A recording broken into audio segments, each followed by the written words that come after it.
네, 매주 월요일에만 만날 수 있는 증시 저격 시간입니다. 국내외 이슈 진단뿐만 아니라 투자 전략과 또 조언까지 한 번에 전해드리겠습니다. 도움 말씀에 트리플 인베스트 김우식 대표 나와 있습니다. 안녕하십니까? 안녕하십니까? 네, 먼저 지난주 이 증시 변동성이 상당했습니다. 네. 국내외 증시의 이 흐름과 또 특징적인 부분들 좀 짚어주시죠. 그렇죠. 뭐 안녕하시냐는 말이 무식할 정도의 시장을 그렇습니다. 보였죠. 지난주에 우리 시장은 약 2% 정도대의 하락세를 보였고 예. 미국과 유럽은 거의 5% 정도 급락이고 예.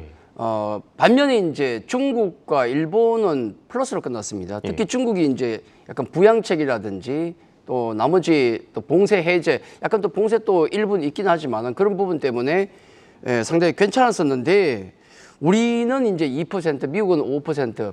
결정적인 변수가 하나 있었지 않습니까? 지난주에 그렇죠. 가장 중요한 게 미국 5월 CPI였는데 우리가 예상했던 부분보다도 훨씬 높은 8.6%가 나오면서 증시에 쇼크를 줬죠. 미증시 한 주간 가장 많이 빠진 데가 어딘가를 이렇게 찾아보면은 당연히 뭐 성장 주겠지라고 생각하시는데 맞긴 맞습니다. 빅테크주도 많이 빠졌는데 금융업종이 가장 많이 빠졌어요. 금융업종 섹터라 그러면 보통 금리가 인상 구간에 올라갈 수밖에 없는 상황이라 생각하시겠지만은 경기 침체가 지금 누르고 있기 때문에 그 부분이 좀 많이 아쉬워서 지난주에 가장 많이 빠졌고 그 다음에 이제 빅테크라든지 원자재 이런 쪽이 많이 빠졌고 유가가 계속 상승하고 있으니까 마이너스 한 2% 정도를 하락하면서 에너지 쪽만 조금 선방한 게 아닌가. 우리 증시를 넘어가자면 사실 미국과 유럽은 금요일 하락분이 가장 컸었거든요. 그게 우리 시장이 아직 반영이 안 됐기 때문에 마이너스 2%라고 생각하시면 됩니다. 그래서 이번 주에 반영이 될 것 같은데 국내 증시도 지난주 한 주 내내 약세를 보였죠. 5월 들어서 외국인 수급이 마이너스 쪽에서 매도가 나오다가 5월 들어서 순매수로 돌아서면서 약간의 기대감을 가졌었는데 6월 들어서 다시 엎어버렸죠. 여러 가지 매크로 변수라든지 이런 부분 때문에 다시 엎어지는 모습. 그러다 보니까 증시 전체적으로 시세에 연속성이 없습니다. 시장 참여자들이 뭐 기관도 그렇고 외국인 개인 투자자 뭐 선수분도 뭐 모든 분들이 다 단기 매매만 치중하는 시세 연속성이 없으니까 그냥 뭐 1, 2% 뛰기, 3% 뛰기 그것만 하는데 그걸로 뭐 답이 나오겠습니까? 그런 연속성이 없는 시장의 흐름이 지난주에 계속됐고 특히나 좀 많이 아쉬웠던 종목은 박스권 하단을 지난주에 하회했던 게 삼성전자입니다. 그렇죠. 굉장히 아쉬웠고 그리고 블록딜 이슈다 뭐다 해서 카카오 페이 같은 경우가 폭락이 나왔죠. 덕분에 또 카카오 관련 종목들, 카카오 시리즈가 모두 성장주들이 급락이 나오는 안 좋은 흐름이 이어졌고 거기다가 또 금리 인상 구간에서 또 금융주가 급락하면서 투심을 또 훼손시키는 모습이었죠. 물론 이제 뭐 일부 섹터 엔터라든지 방산주 쪽이 이런 섹터가 선방을 하긴 했지만은 전체 시장을 좀 분위기를 돌리기에는 조금 무리가 있지 않았나 그렇게 시장을 정리하겠습니다. 네, 지난주 이 시장의 특징적인 부분들 짚어봤는데 그렇다면 이번 주에도 예정된 일정들이 참 많습니다. 먼저 그렇죠. 표를 통해서 간단하게 살펴보겠습니다. 네, 먼저 13일 월요일에는 OECD 경기 선행지수가 발표될 예정입니다. 또 14일 화요일에는 미국의 FOMC 회의가 진행되고 또 미국의 5월 PPI도 같이 발표될 예정입니다. 수요일 15일에는 미국의 5월 소매 판매, 중국의 5월 산업 생산, 그리고 중국의 5월 소매 판매가 발표되고 또 한국의 누리호 2차 발사가 예정돼 있습니다. 목요일 16일에는 미국의 6월 뉴욕 제조업 지수가 발표되고 또 일본은행의 금융정책회의와 영국은행의 통화정책회의가 예정돼 있습니다. 마지막으로 금요일 17일에는 미국의 5월 산업생산과 또 유럽의 5월 CPI 그리고 한국의 코로나 격리 해제 여부가 결정되는데 자, 일정별로 좀 특별히 살펴볼 만한 이슈가 있겠습니까? 네, 거의 뭐 느낌은 지뢰밭이다라는 생각이 듭니다. 일정이 많은데 맞습니다. 장이 안 좋을 때는 일정 많은 게 좋은 게 아니잖아요. 그렇죠. 악재로 작용할 가능성이 높으니까 역시나 그런 느낌이 듭니다만은 가장 핵심은 그 지금 현재 뭐 CPI가 나와서 우리가 아시겠지만은 인플레에 대한 우려가 계속 더 커지고 있습니다. 오히려 불안감이 좀 더 커지고 있는데 그러다 보니까 이번 주에도 많은 경제 지표가 발표가 되겠지만 거기에 대한 우리가 관심을 많이 가져야 되고 또 특히나 중앙은행의 액션이 어떻게 나올 것인가. 이번 주에 뭐 영국도 그렇고 일본도 그렇고 통화정책회의가 있지 않습니까? 특히나 이제 가장 중요한 건 다 아시겠지만은 미국 FOMC 회의가 이번 주에 있다는 것. 그게 이제 결과치는 우리 시각으로 볼 때는 목요일 새벽에 나옵니다. 그래서 월, 화, 수요일 동안은 우리가 또 달달 뜨는 장세가 되지 않을까 걱정하니까 그런 부분이 우리가 엿볼 수 있는데 역시 뭐 아까도 말씀드렸지만 FOMC 회의가 결과가 어떻게 나올 것인가 당장 CPI가 우리가 예상했던 것보다 더 많이 나왔다는 것 이걸 생각하면 이번 FOMC 회의 6월 같은 경우는 이미 6월, 7월은 빅스텝이 예고된 상태 아니겠습니까?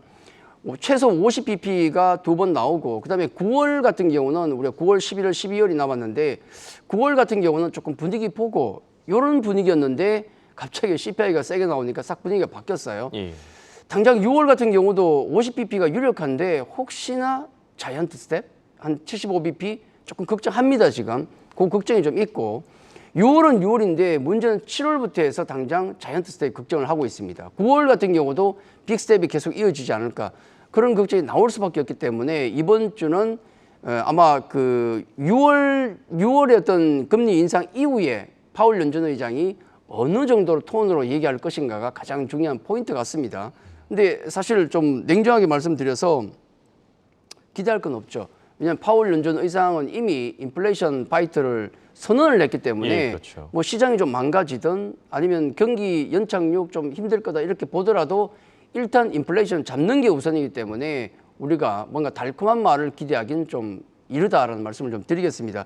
일정 중에서 그거 인플레이션과 미국 FOMC 회의 외에 이제 우리가 좀 주목해 볼 부분은 역시 15일 누리호 2차 발사가 있고 16일은 우리 새 정부의 경제 정책 발표가 있고 17일은 그 코로나 격리 해제 여부를 우리가 좀 보셔야 되는데 누리호 관련해 가지고는 아마 이게 호재로 작용하기에는 쉽지 않을 거다. 왜냐하면 장 분위기도 있고 또 물론 이제 우리가 성공을 하리라 또 생각을 하고 있지만은 성공을 하든 안 하든 차익 매물은 나올 것이다. 이 부분은 우리가 염두에 두고 넘어가야 될 것 같고요.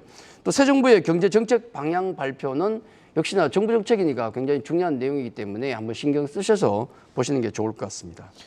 네, 주요 일정의 핵심적인 부분들을 짚어주셨는데 그렇다면 이번 주부터 시작되는 이 시장 전망, 국내 증시 중심으로 좀 어떻게 보십니까? 네, 뭐 제가 2주 만에 나왔지 않습니까? 한 주를 예. 좀 쉬고 나왔는데 한 주면 거의 강산이 필요한다고 말씀드렸는데 2주가 돼버리니까 또 분위기가 싹 바뀌었어요. 예, 맞습니다. 지난 2주는 각각 휴일이 끼었었는데 지방선거와 이제 현충이 끼어가지고 좀 듬성듬성했고 한 주는 반짝 좋았는데 한 주는 또 죽어버렸습니다. 이번 주는 어떻게 될 것인가? 아마 2,600포인트가 또 깨졌죠. 해서 하방 테스트가 있을 것이다라고 볼 수밖에 없는데 지난 1월, 5월, 6월에 우리가 2,600을 3번을 깼고 다시 박스권으로 이제 바로 올려줄 것인가는 바이든, 미국 대통령 바이든의 행보가 굉장히 중요하다는 말씀을 드릴 수밖에 없습니다. 이번에 우리가 미국의 경제 지표 그 CPI 나온 걸 잠깐 보시면은 이렇습니다. 여기 미국의 소비자 물가 지표를 잠깐 보시면은 이번에 쇼크를 먹었던 게 지난 그 4월 같은 경우는 감익되는 모습이 감소되는 모습 보이는데 다시 올라가면서 쇼크가 커졌거든요. 예. CPI가 지금 8.6이 나와버리니까 지난 뭐 8.3보다 세게 나왔기 때문에 쇼크가 좀 있었고 그렇다고 해서 희망을 완전히 버리기에는 조금 이런 게 아닌가. 왜냐하면 에너지라든지 식료품을 뺀 근원 소비자 물가를 보시면은 그래도 2개월 연속 하락하는 게 보입니다. 전월 6.2였는데 물론 예상치 5.9%보다는 그런 소비자 CPI가 비록 높았지만은 6.0이 나오면서 전월보다도 낮았던 점. 해서 근원 소비자 물가 지표를 보면은 그나마 약간의 눈꽃만큼의 기대감은 있구나라는 생각이 좀 들고요. 이걸 보더라도 에너지와 식료품을 제외하면 그나마 좀 나아 보이는데 역시 가장 큰 문제는 에너지구나라는 걸 확인할 수 있습니다. 여기 CPI의 주요 항목을 보시면 뭔가 복잡한 것 같은데 별건 아니고요. 여기 연료 쪽, 연료유 쪽을 보시면은 얼마나 많이 올랐나, 전월 대비해서 전년 동기 대비해서 얼마나 많이 올랐나가 나오는데 전월 대비해서 무려 16.9%, 전년 대비해서 100%가 넘게 올랐어요. 106.7입니다. 이걸 보면 이번 인플레의 가장 큰 문제는 역시나 유가구나라는 게 여실히 있다. 우리가 다 알고 있지만은 한 번 더 확인할 수 있고요. 그러다 보니까 우리 주말 동안에 나온 여러 가지 바이든 대통령 얘기가 좀 있지 않습니까? 우선 뭐 간단한 질의에 대한 대답은 있었는데 사우디 가냐? 어떻게 됐냐? 그러니까 그냥 아직이라고 얘기했습니다. 결정된 게 없다는 얘기를 했어요. 그러고 나서 지금 언론에 바로 얼마 전에 얘기 나오는 걸 보니까 한 6월, 보통 6월 말에서 7월 초 정도에 방문하지 않을까 얘기 있었지 않습니까? 근데 지금 나온 얘기를 보니까 한 7월 중순 정도 7월 14일, 15일 정도에 이스라엘 방문 이후에 사우디 쪽으로 뭐 가지 않을까 얘기가 있습니다. 아마 고민은 많을 겁니다. 왜냐하면 지난번에 언론인 암살 이후로 사이가 틀어졌는데 예, 그랬었죠. 그렇죠. 그런 사이에서 지금 실리와 명분 사이에서 미국이 많이 갈등을 하는 것 같아요. 가야 될 것인가 말아야 될 것인가. 근데 결국은 우리 연말에 선거가 있지 않습니까? 중간 선거가 있는 상황에서 바이든이 어떤 선택을 할 것인가 갈 수밖에 없다고 봐요. 예. 예, 그렇게 본다 그러면은 향후 이제 유가와 관련된 바이든의 행보가 가장 주가에 미치는 영향이 커지지 않을까. 그래서 그 전까지는 인플레 변수에 눌린 답답한 국면이 당분간 또 계속될 수밖에 없다. 그렇게 말씀을 드리겠습니다. 네, 말씀하신 대로 이 휘발유 가격을 잡기 위한 바이든 대통령의 행보 굉장히 중요할 것 같은데 최근 들어서 장이 정말 어렵습니다. 네. 이런 장에선 어떤 식의 투자 전략과 또 방향성을 설정해야 됩니까? 시장이 워낙 어렵기 때문에 예. 어떤 기술적인 부분보다는 투자 마인드가 중요하다는 생각을 하고 있어요. 최근에 장이 계속 어렵다 보니까 제가 투자 마인드와 관련된 전략을 조금씩 말씀을 드리는데 그건 변함이 없습니다. 첫째는 이제 우리가 종목 대응에 대한 확실한 스탠스를 갖고 있어야 된다 말씀을 드릴 수밖에 없습니다. 시장의 바닥은 누구도 알 수 없습니다. 여기가 바닥이다 어떻게 알겠습니까? 그래서 제가 항상 드리는 말씀, 워렌 버핏 같은 마인드를 가지자. 지금 바닥은 모르겠지만은 내가 지금 사고 있는 이 종목, 내가 들고 있는 이 종목이 나중에 빠질 수도 있겠지만, 추가 빠질 수도 있겠지만은 나중에 더 비싼 가격보다 팔 수 있다는 확신만 있다면 가져가야 된다. 그 종목은. 그 말씀을 드리고. 두 번째는 그럼에도 불구하고 종목에 있어 어떤 악재가 발생하면 그거는 용서하면 안 된다. 어떻게 실적과 관련된 악재가 나온다 그러면은 절대 용서하면 안 된다. 무조건 커트를 해야 된다는 말씀을 좀 드리고요. 두 번째, 우리가 인플레이션에 대해서 굉장히 많이 걱정을 하고 있는데 왜 인플레이션 그리고 경기 침체에 대한 걱정을 많이 하고 있는데 그런 걱정할 이유가 결국은 우리 기업 실적에 미치는 영향이 크기 때문입니다. 당장 우리나라의 기업들 2분기 실적 컨센 추정치, 그다음에 미국도 마찬가지죠. 마이크로소프트라든지 마이크론, 그다음에 소매업체들 여러 기업들의 2, 4분기 실적에 대해서 지금 고백이 나오고 있지 않습니까? 힘들 것 같습니다. 근데 이건 우리가 알고 있잖아요. 왜냐하면 중국 상황과 러시아 상황이 가장 많이 반영되는 게 바로 2, 4분기입니다. 예, 그렇죠. 좋을 수가 없잖아요. 그럼 우리 기업들도 마찬가지인데 이 기업들의 2, 4분기 실적이 감익된다는 얘기는 이게 쌓여서 결국은 경제 지표가 안 좋아지고 경기 침체로 가는 거죠. 그래서 당장 이제 우리가 다음 달이면은 2, 4분기 실적 시즌입니다. 예. 삼성전자도 실적 발표하지 않겠습니까? 그러면 지금 우리가 어떤 종목에 초점을 맞춰야 될 것인가? 결국은 2, 4분기 실적 감익이 안 되는 쪽, 잘 없겠지만 적은 쪽에 우리가 관심을 많이 가져야 된다는 생각을 가질 수밖에 없는데 그런 종목 쪽에 좀 집중을 좀 하시고 그리고 또 하나는 인플레라는 어떤 상황 우리가 이제 좀 고점을 우리가 본 게 아닌가라고 조금 기대를 좀 했었는데 아닌 상황이 나왔지 않습니까? 그러다 보니까 인플레 상황은 올 한 해 동안도 당연히 계속될 수밖에 없다는 거 뭐 당연히 우리는 생각을 해야 되고 2022년 증시가 어려울 것이라는 것을 우리가 다 봤지만은 생각보다 더 어렵거든요. 그러면 어떤 기업에 관심을 가져가야 될 것인가? 인플레이션이라는 이 파고를 넘기 위해서는 기본적인 체력이 필요하고요. 기업들에 있어서. 그리고 또 러시아 변수, 중국 변수, 많은 변수를 이겨내기 위해서는 자기만의 무기가 있어야 되는 거, 성장성이 있어야 되는 거 해서 지금 우리가 관심을 가져야 될 종목은 기본적인 체력, 실적이 되겠고 두 번째는 자신만의 무기를 가지고 있는 기업, 그런 기업 쪽에 좀 집중을 해가는 전략이 맞지 않을까 그렇게 정리를 해드리겠습니다. 결국은 어려운 장에서 하반기에 어떤 종목이 슈퍼스타가 될 것인가 그 종목 찾는 게임이 하반기 싸움이다 그렇게 정리를 해드리겠습니다. 네, 그러니까 정리하자면은 이 체력이라는 실적과 또 자신만의 무기, 성장성을 가진 기업에 좀 주목할 필요가 있다. 네. 이렇게 정리를 해주셨는데 그렇다면 이번 주 눈여겨볼 기업들 좀 체크해 보겠습니다. 지난 시간과 달라진 부분이 있다면은 일단 현금 비중이 지난 시간에 5에서 25%였는데 이게 35%까지 늘어났습니다. 그리고 종목에서도 지금 변화가 좀 있는 것 같은데 네. 특징적인 부분들 짚어주시죠. 예, 현금 비중은 2주 전과는 또 다른 모습을 조금 늘렸는데요. 여기 5라 나와 있는데 10일 하시고 10에서 한 35 정도. 예. 특히 이제 초보분들 같은 경우는 작년 8월에 이제 추세가 꺾이면서 초보분들은 너무 적극적일 필요 없다는 말씀드렸지만 예. 초보분들은 현금 비중이 지금은 어쩔 수 없이 많을 수밖에 없습니다. 그렇죠. 대응이 잘 안 되시니까 예. 어쩔 수 없고요. 자, 현금 비중 그렇게 말씀을 좀 드리고 두 번째 종목의 변화는 제가 한 3개 정도가 변화가 있습니다. 첫째, 3개 종목을 빼는데 좀 안타깝지만 삼성전자, SK하이닉스, 하이브 세 종목이 빠지고 예. 하이브 대신에 제가 YG엔터를 교체 편입한다 그렇게 말씀드릴 것 같고요. 빼는 이유 중에 여러 가지가 있겠지만은 하락 추세를 보이는 종목이 그 아래쪽으로 전 저점을 깨면 상당히 곤란합니다. 이 점은 제가 계속 말씀을 좀 드렸었는데 전 저점을 깨거나 위협하는 종목들은 제가 뺀다. 기계적으로 그렇게 일단은 말씀을 좀 드리겠습니다. 네, 그렇다면 이 삼성전자는 얼마 전에 편입했다가 다시 재배된 건데 많은 투자자들이 들고 있는 이 삼성전자의 전망 어떻게 보고 계십니까?